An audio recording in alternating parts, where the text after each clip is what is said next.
Aujourd'hui, je vais vous plonger un peu plus dans ce qu'est l'invisible. Vous voyez, quand vous faites des prières, vous vous demandez pourquoi Dieu ne vous répond pas. C'est parce qu'on ne vous a pas appris les énergies, les fréquences, les lois qui nous régissent et régissent l'univers. Voilà pourquoi je suis contre les dogmes, contre le bourrage de crâne qu'on vous fait dans les lieux où l'on dit vouloir sauver votre âme. Je vous explique. Ce que tu appelles Dieu est en réalité un principe. Ce principe, comme tous les principes, opère d'une certaine manière. Attendez, je vais entrer plus en détail. Dieu, l'énergie suprême, l'intelligence infinie, appelle ça comme tu veux, porte en lui le principe de l'invisible. Un des principes fondamentaux de l'invisible est de répondre. L'intelligence infinie répond toujours. Elle ne peut faire autrement. Elle n'a pas le choix. C'est son devoir.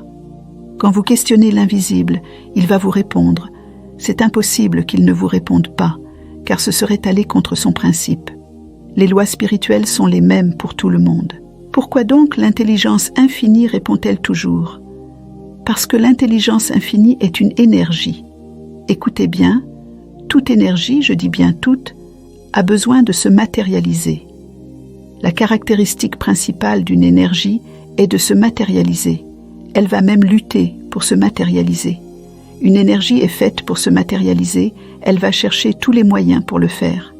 C'est la première sagesse que porte une énergie. Par exemple, je vais vous apprendre dans le programme sur les rêves comment chacun peut s'asseoir et interroger lui-même le sacré, l'invisible. Vous n'aurez besoin ni de moi, ni de votre père, ni d'un haut placé dans votre religion pour que la réponse vous parvienne. C'est ainsi que chaque personne qui fera cette pratique aura la réponse à son interrogation. Car c'est notre droit, le droit que nous avons sur l'invisible. On ne sert pas Dieu. Dieu est là pour nous servir. Écoutez, ce n'est pas une métaphore. L'énergie suprême est là pour nous servir. Quand on lui demande, il se doit de répondre. C'est ça même la nature d'une énergie. Alors, si vous ne recevez pas la réponse, c'est parce que votre question n'est soit pas bonne, soit vous posez la question en attendant une réponse qui vous convienne, soit la réponse arrive, mais vous n'êtes pas assez vigilant ou éveillé pour même la percevoir, soit vous vous adressez à cette intelligence de la mauvaise manière, c'est-à-dire que vous utilisez le mauvais canal. L'intelligence infinie vibre à des fréquences tellement différentes des nôtres que l'atteindre directement est extrêmement difficile. Voilà pourquoi cette intelligence a mis des principes qui nous permettent d'accéder à ce que nous voulons.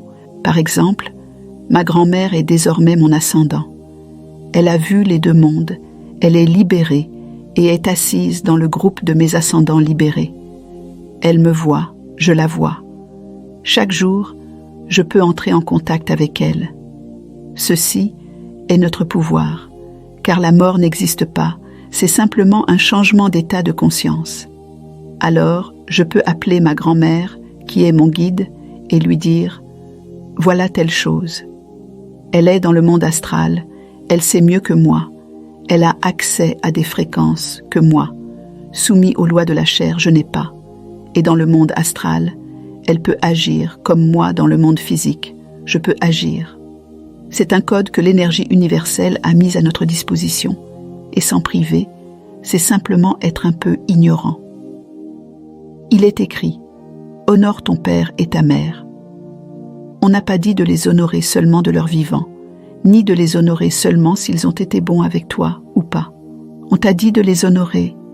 Je pourrais vous faire un programme de 30 cours sur les ascendants, et vous allez tomber des nues en découvrant ce qu'ils peuvent faire, et chacun le verra de ses propres yeux.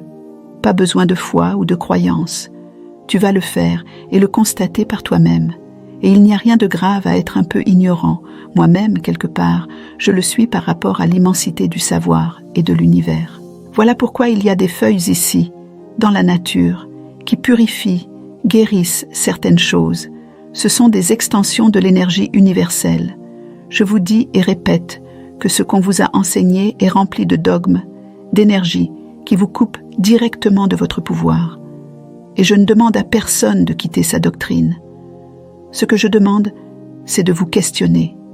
Tu n'es pas une marionnette.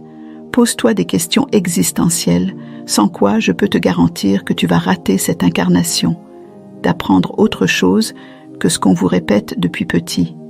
Et un jour, de vous-même, lorsque votre éveil mental sera produit, vous allez prendre la décision qui vous convient le mieux. C'est votre libre arbitre. Paix et bénédiction.